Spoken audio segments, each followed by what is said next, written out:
Everybody, I hope you're having a great day. Today on the bench we have a K parlor guitar. These are most commonly referred to as the music note guitars. You can tell why from the fake pickguard paint that's on here. These guitars were made in the 50s, and I got this one off of Marketplace recently. I've always wanted one of these small body parlor type guitars, and I saw one pop up recently for a good price, so I went ahead and snagged it.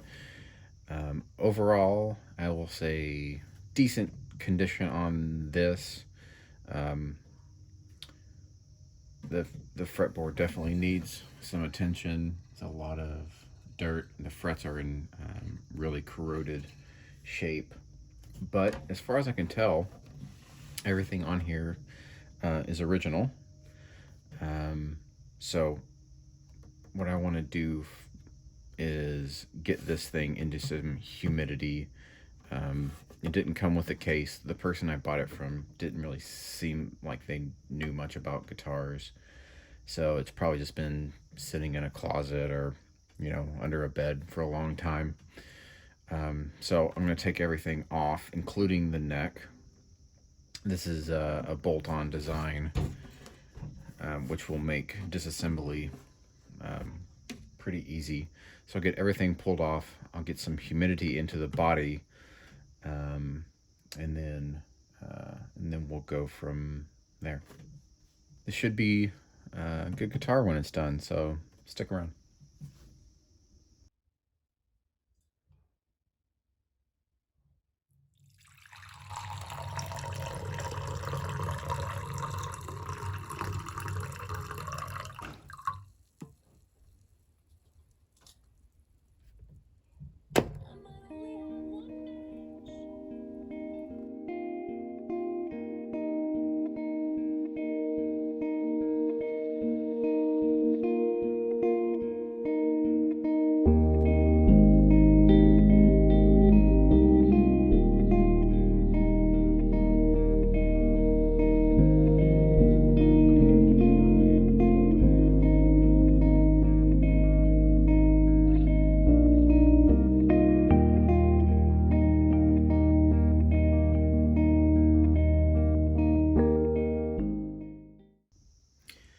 It doesn't look like this thing has been restrung in quite a while. You'll see that the three of the strings here are in really bad shape. Then we have one flat wound string on here, which is obviously a replacement, not from the first set.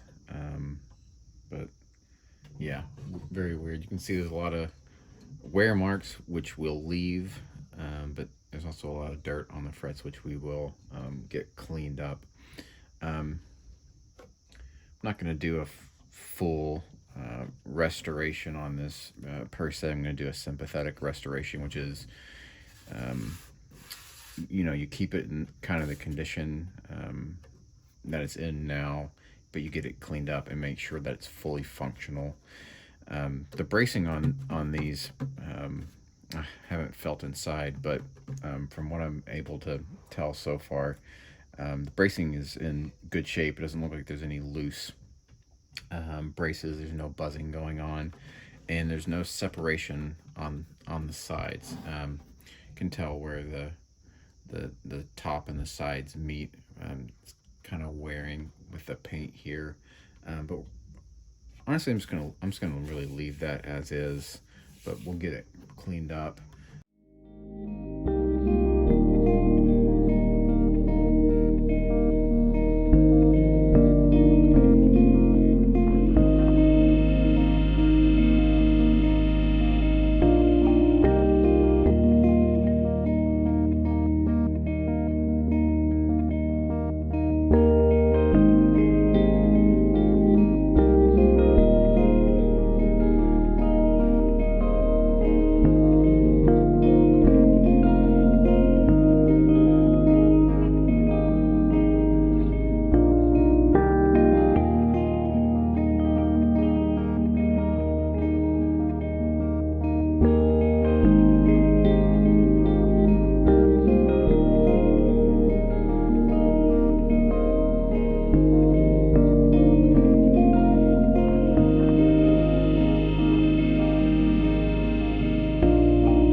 You can see on the back of the headstock that the tuners don't want to lay flush. They're up off of the headstock, and you can figure out why. Once I took the first set off, it's there's excess wood that had been laying on top, so I'll file that off and then put those back on, and they should be good. You'll see that this one has a steel reinforced neck design, which around this same time, different guitar companies were doing different things. If you're ever in the market to buy one of these or a similar parlor style guitar from this era of the 50s and 60s, you want to be aware of what this means. So a steel reinforced neck typically means it has something kind of like a truss rod. It's a piece of steel. It's a rod of steel going through underneath of the fingerboard and between the fingerboard and the rest of the neck. And reinforced, generally, I have seen a couple instances where it doesn't, but generally means that you cannot adjust the truss rod. The steel rod, as it goes through, is really just there to prevent the neck from bowing too much one way. A steel adjustable truss rod means that the truss rod is accessible and can be tightened or loosened. So just be aware of that. So if you run into a guitar with a steel reinforced neck that's got a lot of bowing problems, I would, unless you want to get into a big project, I would probably tell you to steer clear of that and go for a steel adjustable neck instead. Overall, these tuners are in really good condition, actually. The buttons are complete. They turn pretty well. I'm still going to lubricate them. And, this one has a bit of a bend in it, which we might try to fix, or I might just leave it as is. These are in here in a way that prevents you from replacing them. Just the tuning rod here itself, it prevents you from replacing them, because how they're made is that one side here will go on, one side here goes on, and then they're basically riveted or whatever through. So if I were to break this, it's not like I could just pull it off and put on a new one. Basically, the easiest thing to do would be to just replace the entire tuner, which I don't want to do, and it still functions, so I'll probably just keep it as is. Yeah, these are all actually pretty nice. These older guitars and student model guitars, kind of in particular, these tuners really rust and become extremely difficult to turn over time. But these have held up pretty well. I'm quite surprised, actually. All right, I'm going to humidify this, and I'll show you a trick that I use on acoustic guitars. And the reason you want to properly humidify these is you want the wood to go back into its natural state, the way it was before. And like I said, this is probably quite dry at this point. So what you can do, take a little container, a little plastic container, glass, ceramic, it doesn't really matter, and then get a sponge just as wet as you can get it without it being, spilling out, and then you just stick it into the sound hole. And I did this earlier, and it is like almost a perfect shape. There we go. And then what you want to do is kind of seal this off. So you can use a trash bag. At this point, you want to make sure the guitar stays on its back so this doesn't tip over. And you can just set it inside the trash bag like this. Leave it 24 hours, 36 hours. and should, humidify quite well. And if the neck is still on the guitar, which is going to be the case for most acoustics, just put on trash back on the other way and then pull those drawstrings tight, and that'll be good enough. All right, to clean this fretboard, I'm going to start out with just water. Kind of have to be careful on these really old guitars, especially ones that have fret markers that are actually painted on. As a cost saving measure back then, rather than to route these out and drop in a piece of perlloid or plastic or clay. A lot of times was used. They just paint them on. So paint this old could come off quite easily. So I'll start with water and we'll see how that goes.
So I got busy with a lot of other things in my life, and what I intended originally to be a 24-hour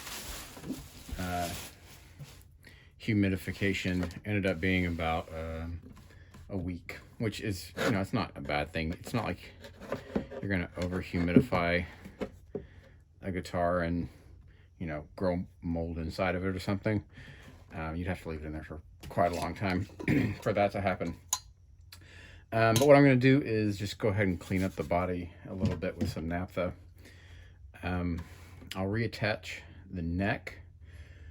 And if you remember, when I originally took it off, it had a shim on this side, which you can still see. Sorry, there's naphtha. You can still see where the shim was. And typically you will not see a shim put at the front of the heel. It's right at the back where it ends. So what happens when you put a shim on this side is that you raise the angle like this, and what the string height near the end of the fretboard is going to be quite a bit higher. Most of the time you'll see a shim put here, which will tip it back like this, and that'll have a lowering effect on the action here because it has to end at a lower point on the other side. So I think I'm going to shim it here because the action was high. It's possible that just removing the original shim when I reattach it will put the action in a place where it feels good. But if that's not the case, having that shim here should put us in a good spot.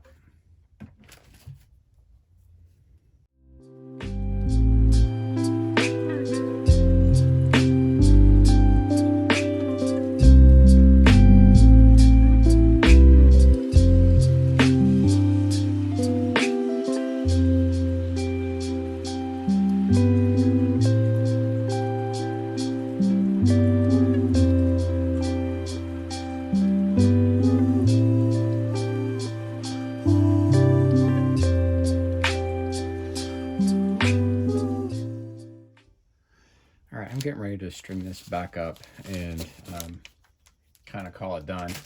And I wanted to talk about one thing before I did that. So you probably noticed that this guitar is a bolt-on neck acoustic, which is not that common. I think bolt-on neck acoustics kind of get a bad rap. They just feel maybe like they're cheaper in quality, and you know, people think you have to have a set neck acoustic to really sound good. And my thinking on it is this: if the guitar sounds good, you know, whether it's bolt-on or if it's a set neck, that doesn't really matter. And the other thing to consider is that if guitars like this, which were kind of student model, lower end type of guitars, if they were set neck, most of them probably would not exist today, because the cost to do a neck reset, which most acoustics will need after 30 to 40 years, the cost of a neck reset would not be worth it for a guitar of this value. So just the fact that it was a bolt-on neck means this guitar survived and is still around and playable, you know, 60, 65, 70 years later, where a lot of time that would not be the case. So, you know, take that for what it's worth. I lied. That was not the last thing I was going to say. The last thing I was going to say is that I picked a heavier gauge string for this scale. It's like a 54 to 12. And the reason I did that is because this is a shorter scale guitar. And if you were to use a typical gauge that you would use on a full length, if you tune it up to the same pitch, the string is going to be a lot looser on a short scale. So if you want the same amount of tension and the same feel that you would get on a full length guitar, you have to increase the gauge of the string. Like I said, I'm using 12s, but you know, maybe even 13s would probably be pretty suitable on something of this scale length. While I was stringing it up, I wanted to test to see the neck angle, if that was going to be good with that shim or not, and it turns out it was not. As I suspected, taking out the shim that was over here put enough of a flattening effect or a back angle in it that I did not need to put an additional one on this side to increase that angle. So now action is pretty good. I need to get the rest of the strings on it, obviously, but I think it's going to be a good playable guitar.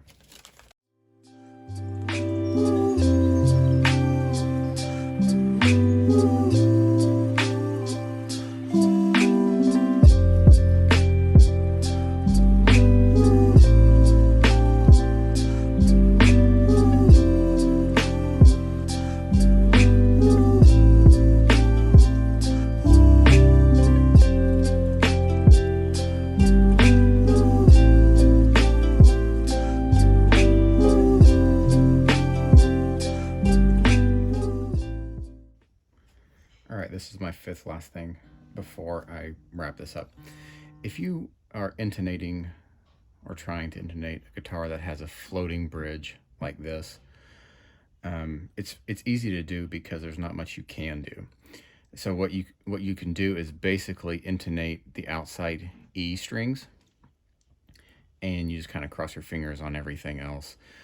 So all you have to do is tune up your outside string to E, fret it at the 12th fret, see if it's in tune, and then you just physically move the entire thing to where this string is intonated. Then, keeping this where it is, do the same thing with the high E string, but keep this as the pivot point. So don't move this front and back, keep that where it is, and then move this side front and back. All the other strings in between, they're just kind of where they are. You can get bridges that you can intonate each individual string, but if you want to keep the original, you're just kind of stuck with what you have.